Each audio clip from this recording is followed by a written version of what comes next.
Halo sahabat semua, kita ketemu lagi di channel ini, channel Arsiterium.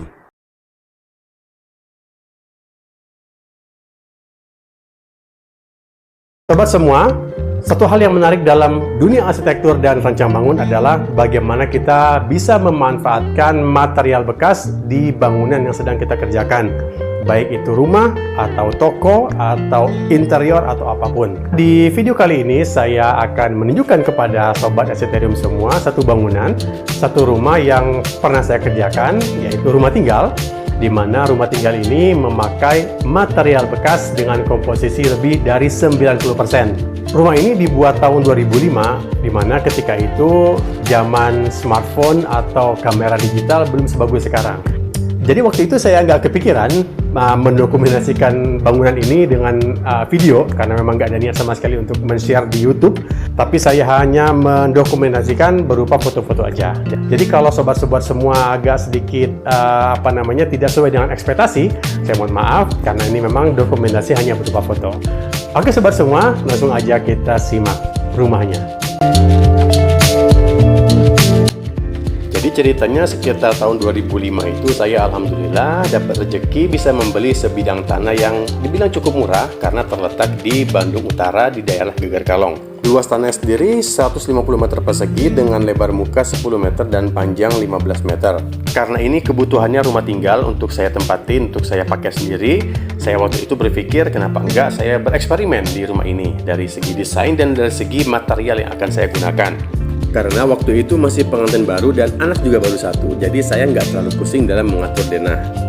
Di lantai satu cuma ada satu garasi, satu carport, ruang keluarga dan ruang makan dengan ukuran 3,5 x 6,5 meter, dapur ukuran 2,5 meter x 2,65 meter, dan kamar tidur pembantu ukuran 2,5 meter x 2,15 meter. Terus di ujung di area yang menyudut saya alokasikan untuk area servis, yaitu kamar mandi pembantu dan area jemur. Di sebelah area servis ada taman kecil, taman belakang ukuran 2,5 meter x 6,5 meter. Dan nggak lupa, taman depan ukuran 7 meter x 3,75 meter. Lantai atas juga sama, saya nggak terlalu pusing mikirin denahnya. Di depan saya letakkan kamar tidur utama dengan ukuran 4,35 meter x 3,5 meter. Kamar tidur anak ukuran 3,15 x 3,5 meter. Dan kamar mandi utama ukuran 1,65 meter x 3 meter. Kemudian ada ruang keluarga kecil dengan void tangga. Dan yang terakhir memanfaatkan area bordes tangga. Di sana saya tempatkan satu WC tamu ukuran 1,75 x 1 meter. Dan inilah tampilan eksteriornya. Saya betul-betul mengeksplor dari segi desain arsitekturnya sesuai selera dan dari segi pemakaian material bangunannya. Dimana kayak yang tadi saya katakan di awal, rumah ini menggunakan material bekas hampir 90%. Yang baru, yang bener baru cuman semen, pasir, air, dan batu cornya aja. Oke sobat semua, biar nggak penasaran material bekasnya saya taruh di mana aja, langsung aja kita investigasi. Yang pertama bagian atap. Nah penutupnya ini saya pakai genteng beton bekas yang saya beli dengan harga yang sangat murah, cuma Rp1.000 aja.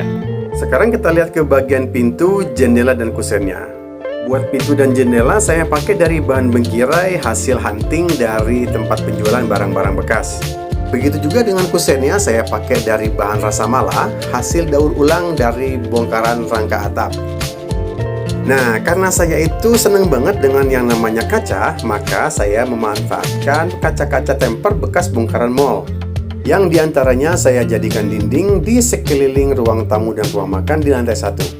Buat sekat antara area shower dan kloset, buat dijadiin meja wastafel, dinding kaca di area ruang tamu, dinding pembatas antara area tangga dan area ruang keluarga, dan yang terakhir sebagai sekat antara area tangga dan area ruang tamu.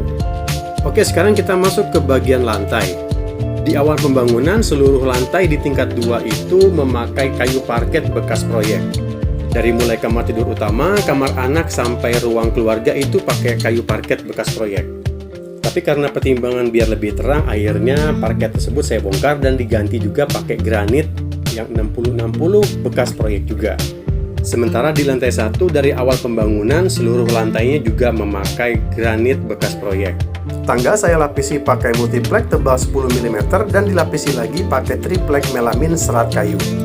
Oke, mungkin ada di antara sobat semua yang bertanya, kalau dindingnya gimana? Apa pakai bata second juga? Yes, jawabannya iya.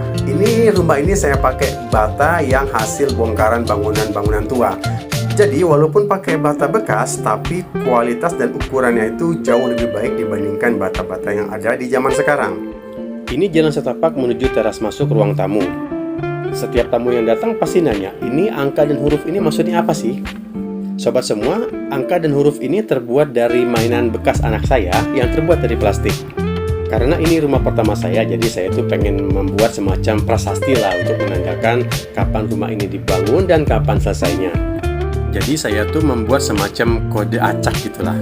Kayak kode yang satu ini, 995 itu menandakan tanggal 9 bulan 9 tahun 2005, yaitu masa ketika rumah ini dibuat. Sedangkan 946 itu tanggal 9 bulan 4 tahun 2006, yaitu waktu ketika rumah ini selesai dibangun. Sedangkan huruf D, R, E, A, M, S itu merangkai kata dreams, yaitu ini adalah rumah impian saya, rumah pertama. Sekarang kita investigasi lagi bagian apa lagi di bangunan ini yang memakai material-material bekas. Pintu garasi dan plat perforatednya, dinding dan lantai kamar mandi utama dan kamar mandi tamu juga pakai material bekas proyek. Begitu juga multiplex dan HPL untuk membuat rak buku dan kitchen set juga terbuat dari material bekas proyek. Kayu buat kisi-kisi plafon juga sama. Nah, sekarang mungkin nih ada sobat yang bertanya, kalau tadi kan itu bagian yang kelihatan aja, kayak genteng, kusen, pintu, jendela, kaca, dinding keramik, lantai keramik, dan lain sebagainya. Sekarang gimana kalau untuk bagian yang nggak kelihatan, kayak besi beton, rangka plafon, terus kabel-kabel listrik? Nah, itu gimana? Apa juga pakai material bekas? Yes, betul. Semua itu pakai barang bekas juga. Rangka plafon dapat dari hunting di tempat penjualan barang-barang bekas, itu bekas bongkaran rumah. Saya pakai kaso yang ukuran 4x6. Bahannya pakai kayu rasa mala. Kabel-kabel listrik saya pakai bekas proyek saya pribadi dan juga saya dapetin dari kolega bekas proyeknya dia. Nah, kalau buat besi beton ini saya punya cerita yang seru, karena waktu ngebangun itu tahun 2005-2006 itu jalan layang Pasupati itu lagi dibangun. Nah, toko material tempat langganan saya itu tahu kalau saya lagi ngebangun rumah. Nah, dia tuh ngasih tahu bahwa di satu lokasi itu ada tempat buat menampung besi-besi bekas, besi-besi sisa pembangunan proyek jalan layang Pasopati. Dia bilang di sana itu banyak besi beton yang ulir dengan ukuran gede-gede, tapi itu panjangnya nggak utuh lagi. Rata-rata panjangnya itu antara 3,5 sampai 4 meter. Ya, saya pikir why not? Karena buat ngebangun rumah juga pasti akan dipotong-potong kan. Nah, jadi kalau buat tiang atau kolom atau balok itu cukup lah kalau pakai besi yang panjangnya 3,5 sampai 4 meter. Jadi sobat, rumah ini kokoh banget karena dari mulai pondasi sampai tiang sampai baloknya itu pakai besi ulir dengan diameter yang gede. Dari yang mulai yang paling kecil itu saya pakai yang diameter 16 mili sampai ukuran yang 20 mili. Oke, mungkin ada sobat yang penasaran, berapa sih sebenarnya total biaya yang dikeluarin buat ngebangun rumah ini? Oke, untuk tanahnya sendiri itu luasnya 150 meter persegi. Waktu itu saya beli itu 1 juta per meter, berarti total 150 juta. Sementara buat ngebangunnya sendiri dari hasil rekapan keluar biaya kurang lebih 150 juta rupiah. Itu tahun 2005. Buat perbandingan, seingat saya waktu itu tahun 2005 harga semen itu 35.000 per sak. Sekarang harga semen itu antara 60 sampai 65.000. Kalau kita buletin jadi 70.000, berarti ada kenaikan sekitar 2 kali lipat. Kalau kita asumsikan total ngebangun waktu 2005 kemarin itu 150 juta, berarti kalau ngebangun zaman sekarang itu anggap aja 2 kali lipatnya 300 juta. Plus penambahan biaya ini itu anggap aja kalau ngebangun zaman sekarang itu pakai material second sekitar 400 juta. Itu masih murah banget kan?